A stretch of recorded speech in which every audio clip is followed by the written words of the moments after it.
योगी जी, मंच पर आपका स्वागत है। और आपकी भीनी भीनी जो मुस्कान है, मैं पूछना चाहती हूँ, ये महाकुंभ का प्रयोजन जिस तरह से चल रहा है, ये उसके बारे में है। जितने श्रद्धालु आ रहे हैं, कितना आपने सोचा था, कितना आपने प्लान किया था, मन में कभी भी कोई शंका रही थी? थोड़ा अपने मन का आज हाल बताइए। नाविका जी, मैं आपको और आपकी टाइम्स नौ भारत को, की पूरी टीम को और टाइम्स नौ के जितने भी दर्शक हैं, इन सब का मैं अभिनंदन करता हूं। महाकुंभ प्रयागराज, ये हमारे जीवन का एक अद्भुत क्षण है और ये हमारा सौभाग्य है कि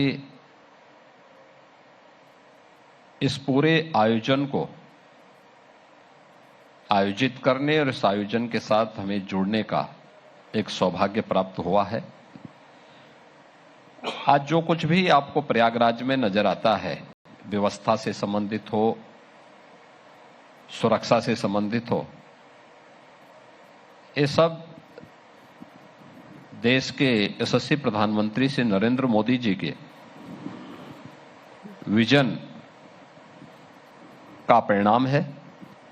अब तक प्रयागराज में पिछले 15 दिनों के अंदर 16 करोड़ से अधिक श्रद्धालु स्नान किए हैं। मां गंगा, मां यमुना और मां सरस्वती की त्रिवेणी के संगम में वहां पर आस्था की पावन डुबकी लगाए हैं और मेरा अनुमान है कि यह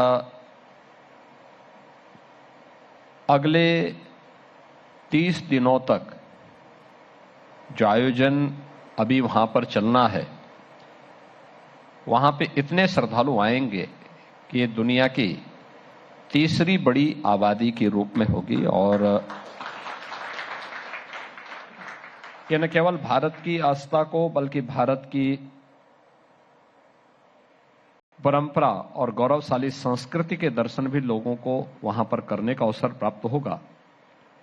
मुझे पूरा विश्वास है कि 26 फरवरी 2025 को महाशिवरात्रि के दिन जब महाकुंभ प्रयागराज 2025 को विराम मिलेगा, तो एक नए भारत का, नया उत्तर प्रदेश आस्था और आधुनिकता के एक महासमागम के रूप में इस प्रयागराज कुंभ को लोग याद करेंगे। बिल्कुल, आपने इस तरह का वहां प्रदर्शन देखा है लोगों ने, कि चाहे वो देश से हों या विदेश से हों, लोग आस्था से आ रहे हैं। और जिस तरह का वहां अद्भुत एक मेला सा लगा हुआ है कि लोग वहां आ रहे हैं, डुबकी लगा रहे हैं और इस तरह का वहां पर दृश्य देखने को मिल रहा है। लेकिन योगी जी, एक बात पूछना चाहूंगी, किसी विपक्षी नेता ने आपको फोन करके या कुछ कभी कॉम्प्लीमेंट दिया कि योगी जी आपने कमाल कर दिया? देखिए, ये सब कार्य किसी कॉम्प्लीमेंट के लिए नहीं होते हैं। ये हमारी आस्था है और एक सरकार के नाते आम जन की आस्था का सम्मान देना, ये हमारा नैतिक दायित्व भी है। हाँ, मुझे इस बात की प्रसन्नता है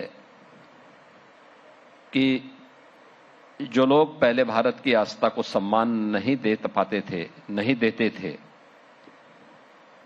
अपने वोट बैंक की तुष्टीकरण की नीति के लिए जो लोग बदनाम रहा करते थे, वे लोग भी अब जाकर के प्रयागराज में त्रिवेणी के महासंगम में डुबकी लगा रहे हैं और पुण्य के भागीदार बनने के लिए उतावले दिखाई दे रहे हैं। ये अच्छी बात है और प्रयागराज तो सबका है, आस्था सबकी है, उसको उसके अनुरूप फल मिलना चाहिए। तो आप इसे जीत समझते हैं सनातन की, लोगों की आस्था की, जिसने वोट बैंक के पॉलिटिक्स को कहीं ना कहीं मात दे दी? देखिए, ये हार और जीत का प्रश्न नहीं है, ये इस बात को साबित करता है कि सनातन पहले भी था, आज भी है और आगे भी इसी प्रभावी ढंग से अपनी यात्रा को आगे बढ़ाएगा। इसमें कोई संदेह नहीं होना चाहिए, किसी को नहीं होना चाहिए। योगी जी, लेकिन कुछ लोग कह रहे हैं जिस तरह से आप अपनी पूरी कैबिनेट को लेकर गए और डुबकी लगाई, उन्होंने कहा ये शो ऑफ ज्यादा है और जो शब्द उन्होंने प्रयोग किए मेरे ख्याल से मैं बोल भी नहीं सकूंगी, लेकिन उन्होंने कहा कि छपरी के डैश डैश की तरह यहाँ पर डुबकी लगाने आए हैं। आपको लगता है ये भाषा, ये अमर्यादित भाषा जो है, ये फिर चुनाव का कुछ प्रेशर है? देखिए, जाकी रही भावना जैसी, प्रभु मूर्ति देखी तिन तैसी। जिन्होंने कभी भारतीय आस्था को, भारत के सनातन धर्म की आस्था को कभी सम्मान नहीं दिया, उनसे अपेक्षा करना कि वे सनातन धर्म की आस्था को सम्मान देंगे, ये मुझे लगता है कि अपने आप में एक गलत गफलत होगी और इस गलत फहमी को हम लोग कभी नहीं पालते। जो कार्य उत्तर प्रदेश सरकार के कैबिनेट ने किया और मेरा पूरा मंत्री परिषद प्रयागराज में जाकर के मां गंगा, मां यमुना और मां सरस्वती की त्रिवेणी में पावन आस्था का स्नान करते हुए पुण्य का भागीदार बना और वहां के विकास योजनाओं पर चर्चा किया। कोटि कोटि श्रद्धालु जो देश और दुनिया से आ रहा है, उनके द्वारा किए जा रहे पावन आस्था के स्नान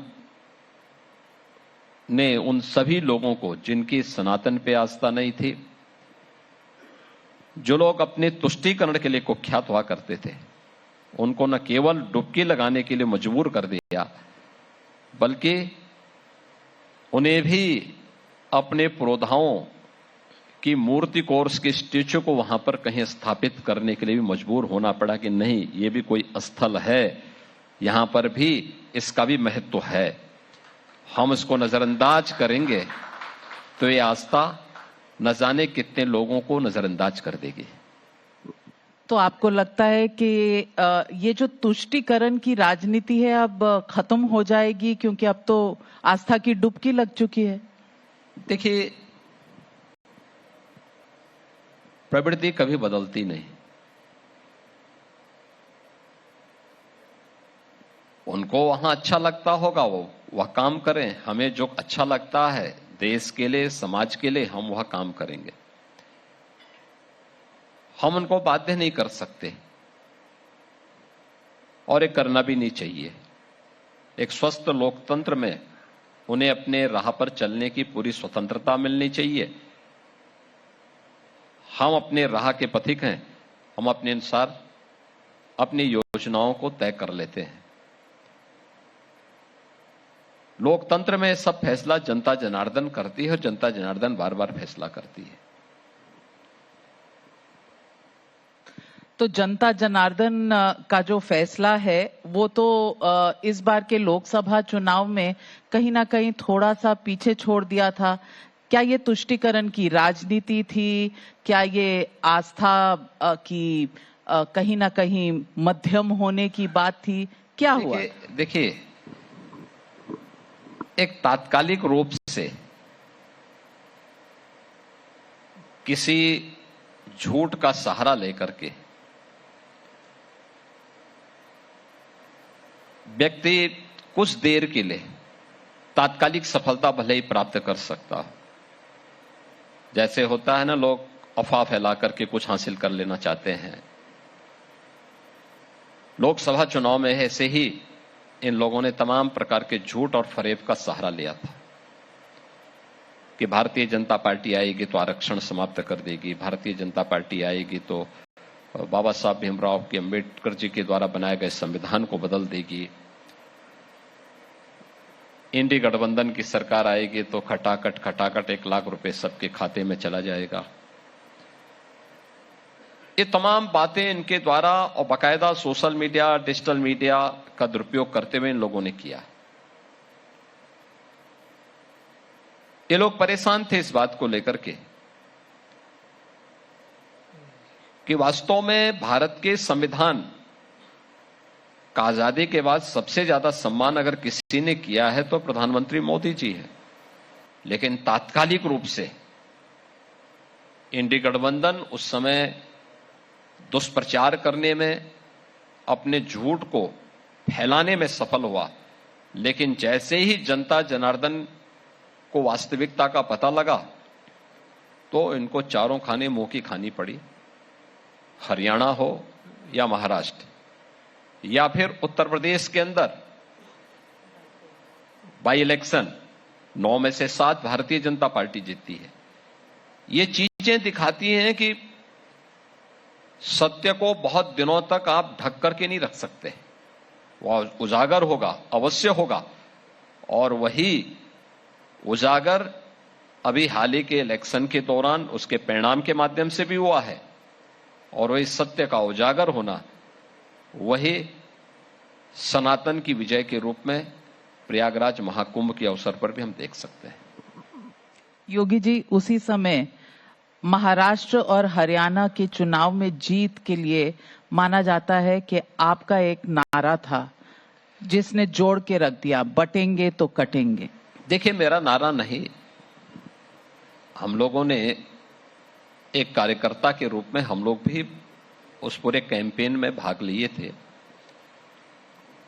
लेकिन ये पिछले 10 वर्ष के अंदर प्रधानमंत्री मोदी जी के नेतृत्व में भारतीय जनता पार्टी की हरियाणा की सरकार ने, महाराष्ट्र के अंदर भारतीय जनता पार्टी की सरकार ने प्रधानमंत्री मोदी जी के मार्गदर्शन नेतृत्व में जो उपलब्धियां हासिल की थी, उन उपलब्धियों के साथ साथ आम जनमानस को इंडी गठबंधन की वास्तविकता का पता लग गया था, तो इसलिए उन्होंने उनको जवाब भी दिया।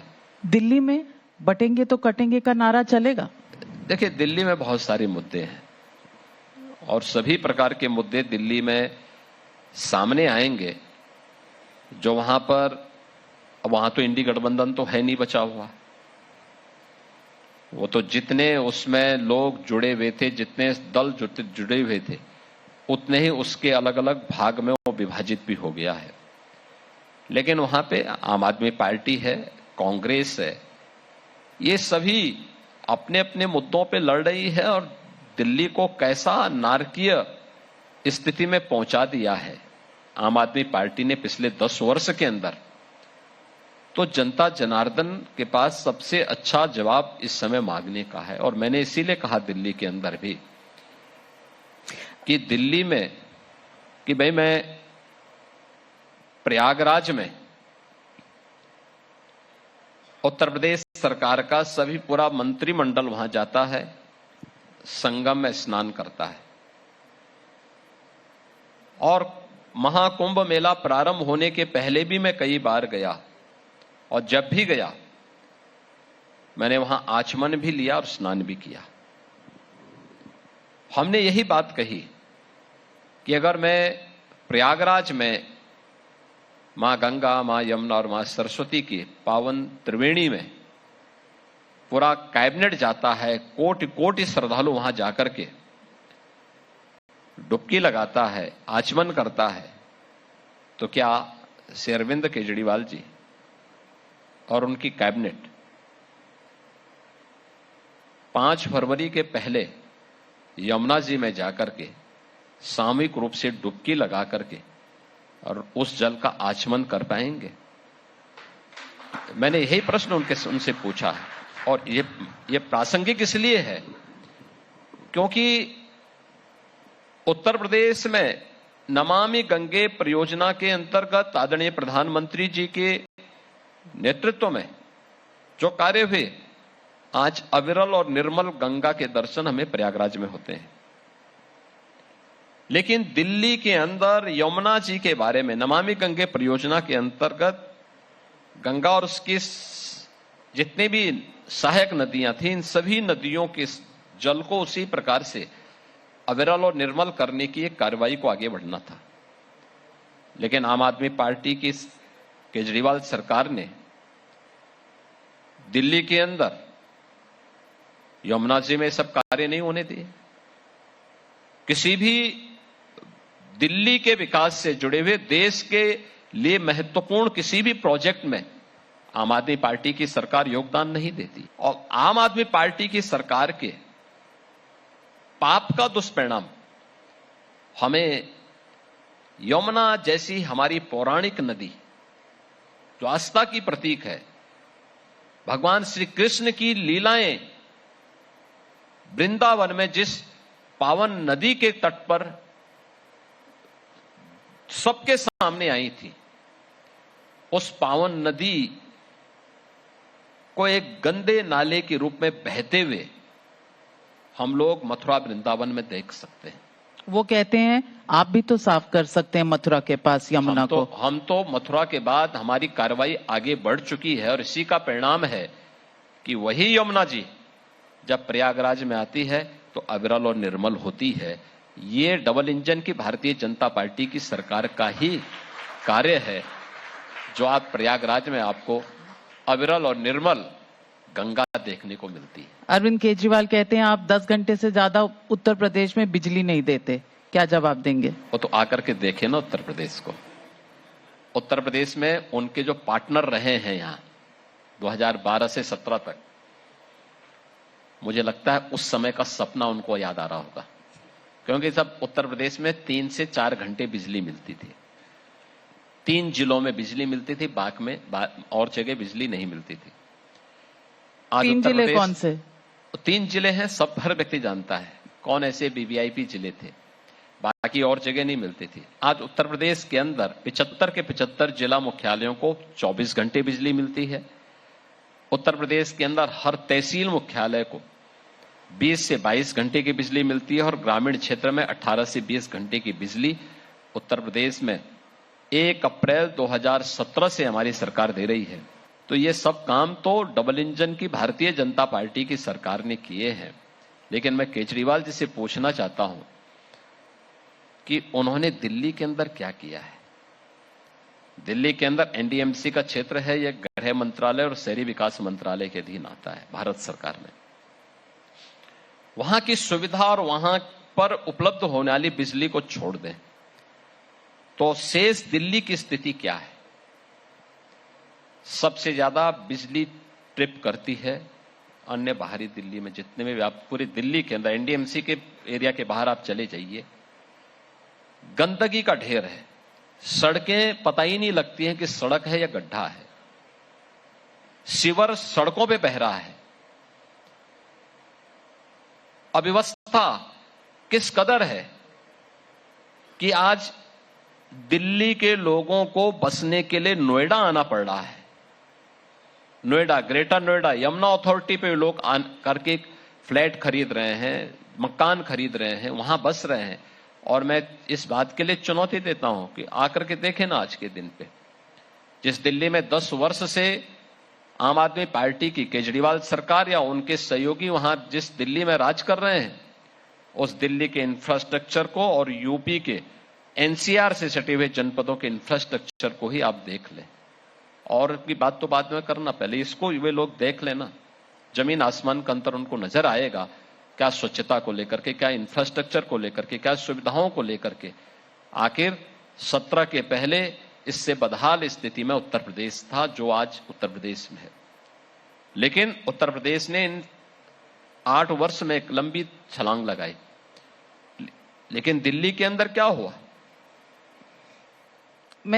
मैं बिजली की बात से मुझे ध्यान आया कि आपने कुछ बिजली खोजबीन की संभल में भी, वो बिजली चोरी हो रही थी, संभल में भी कुछ इसके प्रमाण। तब से आप विपक्ष के निशाने पर बहुत आ गए हैं। लोग कह रहे हैं कि आप सब कुछ खुदवा के हर जगह मंदिर निकालना चाह रहे हैं। देखिए, हम लोग हर जगह मंदिर नहीं निकालना चाहते, लेकिन जहां मंदिर है उसको समाज के सामने उजागर जरूर करना चाहते हैं। संभल एक सच्चाई है और संभल की सच्चाई ये थी, एक तो बिजली की है। संभल में हर महीने 3 लाख की आबादी का कस्बा है, लेकिन हर महीने हमें 200 करोड़ रुपए की बिजली की चोरी अकेले वहां होती थी। दुर्भाग्य से मस्जिदों के ऊपर एक प्रकार के अस्थायी सब स्टेशन बना करके और वहां से कनेक्शन बांटे जाते थे, वहां से वे लोग वसूली करते थे, पावर कॉर्पोरेशन नहीं करता था। और ऐसे ही 4 मस्जिदें हम लोगों ने पकड़ी जिनके ऊपर ऐसे 200-300 कनेक्शन इन्होंने बांटे हुए थे और वे लोग वसूली करते थे। संभल में बिजली का जो आपने किया वो उपभोक्ताओं के साथ न्याय था, तो उसके बारे में क्या कहेंगे? जो थाना बना वहां पर, जो ओवैसी जी कहते हैं कि वक्फ के जमीन पर बना है, और वहां की मंदिर की सच्चाई कितनी दूर तक लेकर जाएंगे? आईने अकबरी भी अबुल फजल की जो कृति है, उन्होंने स्वयं इस बात का उल्लेख किया है कि संभल में मीर बांकी ने 1526 में श्री हरि विष्णु का मंदिर तोड़ करके वहां पर एक मस्जिद बनाई है। अब ये पुराणों के बारे में हो सकता है कि ओवैसी या अन्य लोगों को विश्वास न हो, लेकिन कम से कम आईने अकबरी देखें, वो तो इस बात का उल्लेख कर रहा है। और वहां पे जो कुछ भी उत्खनन में सामने आ रहा है, सब कुछ तो इस बात को प्रमाणित करता है कि कोई पौराणिक नगरी थी यहां पे। उन पुरातात्विक अवशेष के आधार पर हम कह सकते हैं कि यह संभल नगरी वही है जो पुराण उल्लेख करता है, और परंपरा के साथ भी लोग वहां इस बात के साथ जुड़े हुए हैं। ऐसा नहीं कि मैं कह रहा हूं या कोई व्यक्ति कह रहा है, परंपरागत लोगों की आस्था वहां पर है और ये सारी चीजें वहां देखने को मिलती भी है।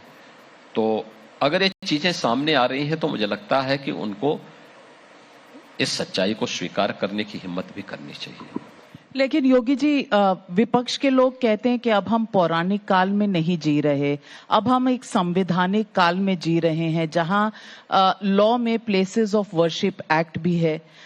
प्लेसेस ऑफ वर्शिप एक्ट में लिखा है, उनका कहना है कि अयोध्या के बाद अब और कोई जगह नहीं। आप समझते हैं कि प्लेसेस ऑफ वर्शिप एक्ट सही है? अब तक सरकार ने अपनी राय नहीं व्यक्त की है, क्या करना चाहिए? देखिए, हम लोग हर एक एक्ट का सम्मान करते हैं। भारत के संवैधानिक दायरे में रह करके देश की आस्था को भी आगे बढ़ाना चाहते हैं, उस पर विश्वास रखते हैं। मैं पूछना चाहता हूं, बाबा साहब भीमराव अंबेडकर का जो मूल संविधान था, उसका प्रियम्बल क्या कहता है? आप अपने स्वार्थ के लिए, अपने वोट बैंक के लिए देश की आस्था के साथ खिलवाड़ करने की छूट कांग्रेस को किसने दे दी? किसने दे दी? हम मना नहीं करते किसी को, भाई हम तो संवैधानिक दायरे में रहकर के सारी बातों को कह रहे हैं। और अगर एक सच्चाई उजागर हो रही है, उस सच्चाई को पहले देखो, परखो, तो स्वीकार करने की बात में होगी। पहले देखो तो कितना और क्या विरासत का सम्मान नहीं होना चाहिए। इसीलिए इन्होंने प्रयागराज महाकुंभ जैसे आयोजन को कभी उजागर नहीं होने दिया, उसे गंदगी का, अव्यवस्था का और अराजकता का अड्डा बना दिया था। अयोध्या में आस्था उमड़ रही है, क्या उस आस्था को सम्मान नहीं मिलना चाहिए? क्या सुविधा नहीं मिलनी चाहिए? काशी में आस्था उमड़ रही है, क्या उसको सम्मान नहीं मिलना चाहिए था? एक भारतीय के नाते मेरा दायित्व बनता है कि अपने विरासत से जुड़े हुए स्थलों का मैं सम्मान करूं और उन्हें हर प्रकार का संरक्षण भी दूं। संरक्षण आप देंगे तो वो प्लेसेस ऑफ वर्शिप एक्ट तो आड़े आएगा। तो क्या प्लेसेस ऑफ वर्शिप एक्ट 1991 रहना चाहिए या नहीं रहना चाहिए? देखिए, ये तो भविष्य का विषय है। हम वर्तमान में जी रहे हैं और वर्तमान के मुद्दों को ये समाज के सामने भी आना चाहिए। कि कौन लोग क्या कृत्य किए थे। मैं पूछना चाहता हूं समाजवादी पार्टी से भी और कांग्रेस से भी, 1976 और 1978 में संभल में जो सामूहिक नरसंहार हुआ था, उससे जुड़े हुए किसी भी अपराधी को आज तक सजा नहीं हुई। क्यों छोड़ दिए गए थे लोग? इनके मुकदमे वापस क्यों ले लिए गए थे? क्या उस समय भी कोई एक्ट था? आप न्याय दिलवाएंगे? देखिए, मैं न्याय दिलाने वाला कौन होता हूं? मैं तो एक प्रयास करूंगा और मुझे लगता है कि उन पीड़ितों को न्याय मिलना ही चाहिए। 184 हिंदू 1978 में मारे गए थे। 8 हिंदुओं की निर्मम हत्या 1976 में भी हुई थी। उनके परिवारजनों को और न्याय भी मिलना चाहिए और उनकी संपत्तियों पे जो कुछ लोग काबिज हो गए थे, वे संपत्तियां भी उन्हें वापस मिलनी चाहिए और हमारा प्रयास होगा कि उन्हें वापस मिले। बहुत बड़ी बात आप कह रहे हैं। संभल में अब आप कैसे समझते हैं कि रास्ता कैसे निकलेगा? और कुछ लोग आप पर कटाक्ष भी करते हैं कि शायद राम मंदिर बनने के बाद बीजेपी के पास कोई मुद्दा नहीं है, इसीलिए संभल को उजागर करके 2027 की लड़ाई लड़ रहे हैं। देखिए, हमने कभी इसको राजनीतिक मुद्दा नहीं बनाया, लेकिन जनता को पता तो लगना चाहिए कि इस राज्य पे शासन करने वाले वे लोग कौन थे जो सच्चाई पे धूल डाल करके उसको छुपाना चाहते थे। और उसी सच्चाई को उजागर करने का एक माध्यम है संभल। हम लोग उसी प्रक्रिया को आगे बढ़ा रहे हैं।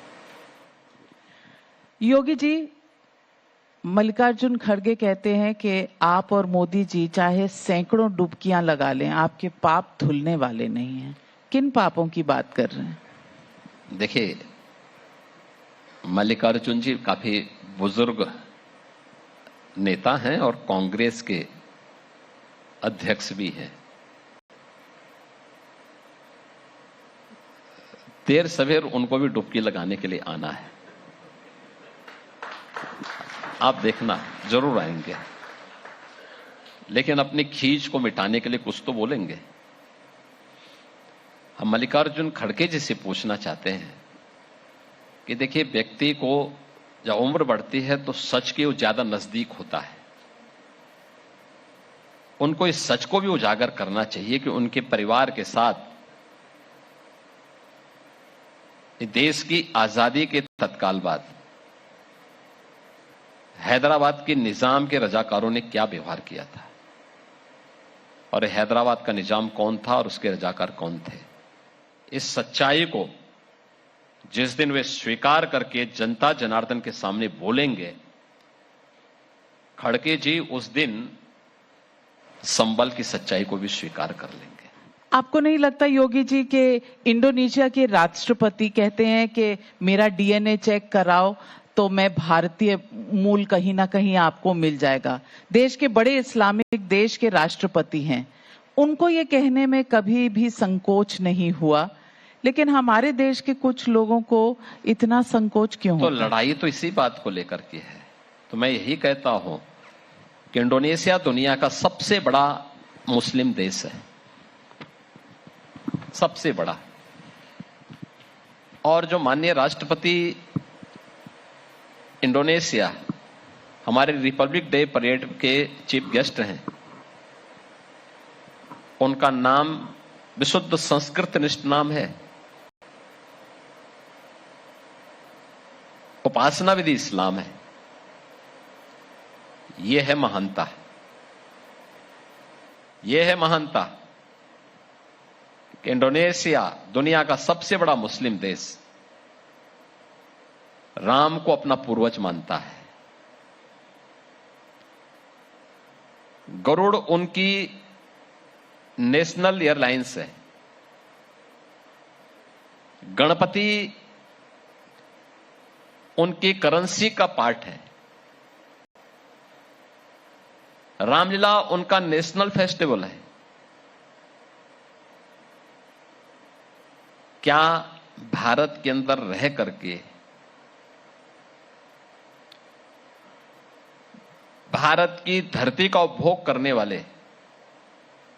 भारत के अंदर हर प्रकार से अपना जीवन यापन करके आगे बढ़ने वाले लोग, एक बड़ी आबादी जो वोट बैंक, दुर्भाग्य से वोट बैंक बन करके रह गई है, क्या वह कभी स्वीकार कर पाएगी कि उसके पूर्वज भी राम थे? और मैं यही मुस्लिम नेताओं से कह रहा हूं कि कुछ तो उनको सीखना चाहिए, अब कुछ तो सीखना चाहिए। एक इंडोनेशिया के माननीय राष्ट्रपति जी इस बात को कहते हैं कि मेरा डीएनए भारतीय डीएनए है। भारत की परंपरा, भारत की संस्कृति पर, भारत के महापुरुषों पर, भारत के आराध्य देवों पर उनकी इतनी अटूट निष्ठा और श्रद्धा का भाव है। लेकिन भारत के अंदर रह करके अपना जीवन यापन करने वाले लोग कौन वे लोग हैं? जिस दिन ये सारा भेद समाप्त हो जाएगा उस दिन तो सारी लड़ाई समाप्त हो जाएगी। फिर असदुद्दीन ओवैसी जैसे लोग ये भी चेतावनी दे रहे हैं कि अगर वक्फ बिल में कोई भी संशोधन होगा तो जिस तरह से सिटीजनशिप अमेंडमेंट एक्ट के समय देश में सबने विरोध किया था, उसी तरह के विरोध दोबारा होंगे और ये सिर्फ विधेयक वक्फ को बर्बाद करने के लिए लाया जा रहा है। देखिए, वक्फ को बर्बाद करने के लिए नहीं दिया जा रहा है, बल्कि उसमें ये संशोधन समय की आवश्यकता है। वक्फ के नाम पर लूट खसोट को कंट्रोल करने का एक माध्यम है और मुझे प्रसन्नता है कि जेपीसी ने इस मुद्दे पर अपनी पूरी एक उसको पास करते हुए पार्लियामेंट को वापस किया है और हम लोग विश्वास करते हैं कि अगले सेशन में कुछ न कुछ अच्छा होगा। ओवैसी ये धमकी न दें। लेकिन मुस्लिम नेता तो कहते हैं कि आप उनके मदरसों पर, कब्रिस्तान पर, आपका जो संभल का थाना है वो भी वक्फ की जमीन पे है, ये सब कुछ आप वापस लेना शुरू कर दें। मैं क्या कह रहा हूं, देखिए, वक्फ की कोई लैंड नहीं होती है, ये राजस्व की लैंड होती है और जो भी थाना तो सबके लिए बना हुआ है। वहां के तमाम जो मुस्लिम लीडर्स हैं उन लोगों ने बाद में समर्थन भी किया, नहीं साहब थाना बनना चाहिए। वो तो सुरक्षा के लिए थाना बनाया गया, थाना किसी व्यक्ति का थोड़ा है, तो पुलिस का है। और रेवेन्यू रिकॉर्ड के अनुसार जो लैंड राजस्व विभाग की है या नगर पंचायत की या ग्राम पंचायत की है, उस पर सरकार को अपने कार्यक्रम को आगे बढ़ाने का पूरा अधिकार है। लेकिन ये वक्फ के नाम पर ये माफियागिरी तो कंट्रोल करनी पड़ेगी और उसको हम कंट्रोल कर रहे हैं। लेकिन कुछ लोग तो कहते हैं मठाधीश माफिया हैं। देखिए, भारत की धार्मिक परंपरा अगर किसी को माफिया नजर आती है तो वह भी स्वीकार है, लेकिन माफियागिरी चलने नहीं देंगे। महाकुंभ में ये भी देखा गया कि जो आस्था का केंद्र बना है महाकुंभ, वो कहीं सिर्फ उत्तर से नहीं है या नॉर्थ इंडिया से नहीं है, दक्षिण से बहुत हर राज्य से लोग आ रहे हैं। तो उस बात का क्या होगा जो लोग कहते हैं कि गौमूत्र राज्य हैं और गौमूत्र राज्यों में बीजेपी आती है, आज उनको क्या कहेंगे? देखिए, भारतीय जनता पार्टी आज के दिन पर देश के सभी राज्यों में है और काशी विश्वनाथ धाम का शुभारंभ आदरणीय प्रधानमंत्री जी ने 2021 में किया था। काशी में प्रतिदिन, ऑफ सीजन की बात कर रहा हूं मैं, ऑफ सीजन में भी 1.5 लाख 2 लाख श्रद्धालु काशी में आते हैं और जब सावन का महीना है, शिवरात्रि है या अन्य आयोजनों के समय में ये संख्या बढ़कर के 5 लाख 7 लाख तक पहुंचती है। अयोध्या में ऑफ सीजन में 1 लाख 1.5 लाख श्रद्धालु पर डे आ रहा है 22 जनवरी 2024 से। और जब अयोध्या में जब आयोजन होते हैं, खास तौर पर वहां पे रामनवमी का आयोजन है या विवाह पंचमी के आयोजन है या फिर विजयादशमी का आयोजन है, तो इस समय संख्या बढ़कर के 30-35 लाख तक पहुंच रही है। 2016-17 में मैं एक आंकड़ा देख रहा था, अयोध्या में कुल 2,35,000 श्रद्धालु आया था। जब 23-24 में हम देखते हैं तो यही संख्या बढ़कर के 12 से 15 करोड़ पहुंचती है। ये कोई अंतर ही नहीं है क्या? ये चीजें, श्रद्धालुओं का आगमन इस बात को बताता है कि हां, उसके मन में एक विश्वास है कि मैं आ रहा हूं। और अब देखेंगे, अयोध्या हो, काशी हो या प्रयागराज, देश भर से और दुनिया भर से श्रद्धालु आ रहे हैं। नॉर्थ ईस्ट में अरुणाचल से, त्रिपुरा से, मणिपुर से, मेघालय से, असम से, उन जनजातीय समुदायों से का प्रतिनिधित्व भी प्रयागराज में है, जो कभी प्रयागराज नहीं आए थे, पहली बार आए हैं। दक्षिण भारत में तमिलनाडु से, कर्नाटक से, केरल से, आंध्र प्रदेश से, वहां से भी संतों का और विभिन्न समुदायों का पहली बार प्रयागराज में आगमन हुआ है। दुनिया से भी बहुत सारे लोग जो सनातन धर्मावलंबी हैं वो तो आए ही हैं, लेकिन जो अहिंदू हैं वे भी बड़ी संख्या में प्रयागराज आकर के कौतूहल की निगाहों से इतने बड़े आयोजन को देख रहे हैं। ये चीजें क्या दिखाती है? लोगों के मन में एक भाव आया है और ये सनातन धर्म के प्रति उस आस्था को व्यक्त करने का एक माध्यम बना है। तो ये कहना कि केवल ये काऊ बेल्ट से जुड़े हुए लोगों का आयोजन था, मुझे लगता है कि कुंभ जैसे आयोजनों को या तीर्थों के महत्व को न समझने जैसा है। उत्तर प्रदेश से बना एक राज्य उत्तराखंड है, वहां पर यूसीसी लागू हो गया है। आपके यहाँ है? लागू कब होगा? एडमिनिस्ट्रेटिव ऑर्डर कब आएगा? देखिए, उत्तराखंड के द्वारा यूसीसी लागू करना एक स्वागत योग्य कदम है और मुझे लगता है कि एक बहुत अच्छी पहल है। इससे केवल यूसीसी एक विवाह और विरासत से जुड़े हुए मुद्दों को लेकर के नहीं, मेरा मानना है कि उत्तराखंड का जो चैलेंज है लैंड जिहाद, उस पर अंकुश लगेगा और ये लगना भी चाहिए। देवभूमि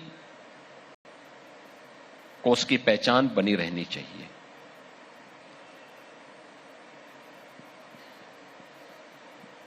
ऊपर पहाड़ी क्षेत्र से काफी बड़े पैमाने पर पलायन हुआ है।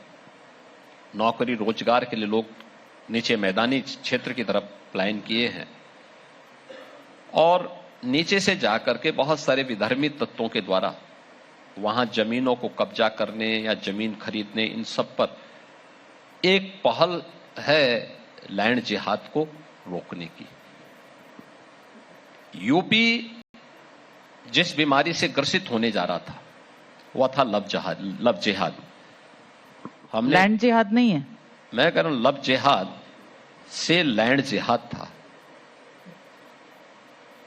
ये वक्फ संशोधन की जो कार्रवाई प्रारंभ हुई है, उत्तर प्रदेश ने वक्फ अधिनियम में, नियमावली में हम लोगों ने बहुत पहले संशोधन कर दिया था और इसमें हम लोगों ने ऑलरेडी ये देखने की व्यवस्था की है कि जिन्होंने 1,27,000 से अधिक प्रॉपर्टी को यूपी के अंदर बताया था ये वक्फ की प्रॉपर्टी है, हम इसकी बहुत पहले जांच करा चुके हैं और ये 1,27,000 नहीं, कुल 7,000 थी।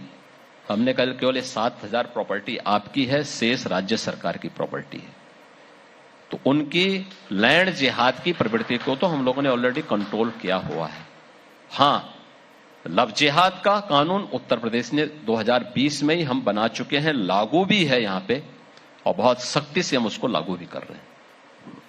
तो ये जो 1,20,000 1,27,000 से अधिक प्रॉपर्टी, हाँ, 7,000 उनकी, अब बची 1,20,000, तो ये सारी सरकारी नियंत्रण में आ चुकी हैं? राज्य सरकार के उसमें समाहित है, आ चुकी हैं। ये सब राज्य सरकार के राजस्व रिकॉर्ड का पार्ट बन गई है। बहुत बड़ी बात कह रहे हैं योगी जी। योगी जी, 2021 के सितंबर में हम पहली बार जब नवभारत का लॉन्च हुआ था, 1 महीने के बाद हम इसी मंच पर आपके साथ बैठे थे। चुनाव का मौसम हो रहा था तब, और आपने सबसे बड़ी हेडलाइन दी थी जब मैंने आपसे पूछा था कि इस बार चुनाव में कौन जीतेगा। आपने कहा था मैं आऊंगा ना। आज फिर पूछना चाह रही हूं, 2027 के लिए क्या गोल है और क्या करने वाले हैं 2027 में? देखिए, अभी 2027 काफी आगे है। अभी महाकुंभ है। महाकुंभ का आयोजन पूरी भव्यता और दिव्यता के साथ होना चाहिए। आस्था और आधुनिकता के एक महासंगम को देश और दुनिया देख रही है। पूरा ध्यान हमारा उधर है, और मुझे लगता है 2027 के पहले एक बार फिर से मुलाकात करेंगे, फिर से बात करेंगे, और उस समय के टारगेट को भी आपके सामने रखेंगे। मैंने तो 21 में भी बोला था कि हम ही लोग आएंगे और हम ही लोग फिर बात भी करेंगे, और आज भी मैं मुख्यमंत्री के रूप में आपसे बात कर रहा हूं। आप लोगों को आशंका थी मुझे कोई आशंका तब भी नहीं थी, ना आज है। बहुत बहुत बढ़िया कहा आपने। आपने ये भी कह दिया कि 5 फरवरी से पहले केजरीवाल जी को यमुना में डुबकी लगानी चाहिए। हाँ। 5 फरवरी के बाद क्या होने वाला है? 5 फरवरी के बाद तो उनको विदा लेना ही लेना है। उसके बाद मंत्रिमंडल रहेगा ही नहीं, तो कहां से जाएंगे।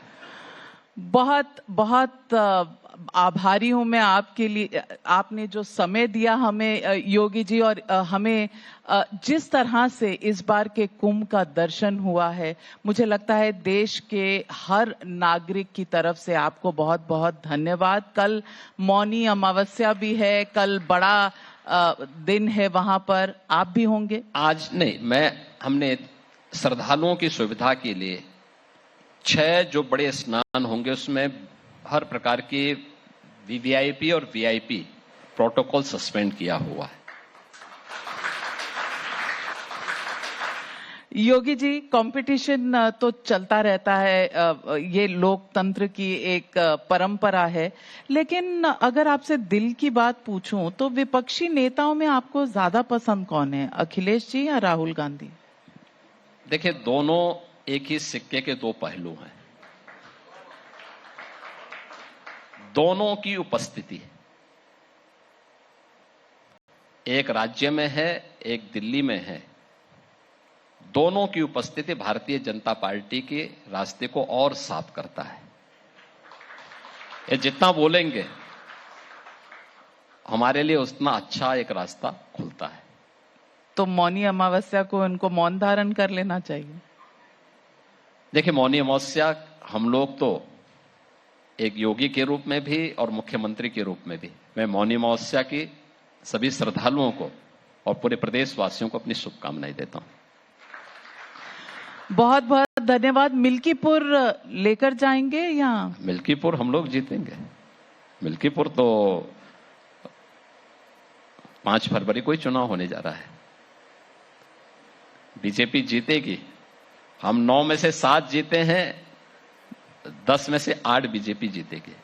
बहुत बहुत धन्यवाद योगी आदित्यनाथ जी, मुख्यमंत्री उत्तर प्रदेश के, हमसे बातचीत करने के लिए, और ये नवभारत का जो महाकुंभ है इसका आपने उद्घाटन किया, उसके लिए आपके लिए नमन करती हूं, और सबकी तरफ से बहुत बहुत धन्यवाद। बहुत बहुत धन्यवाद।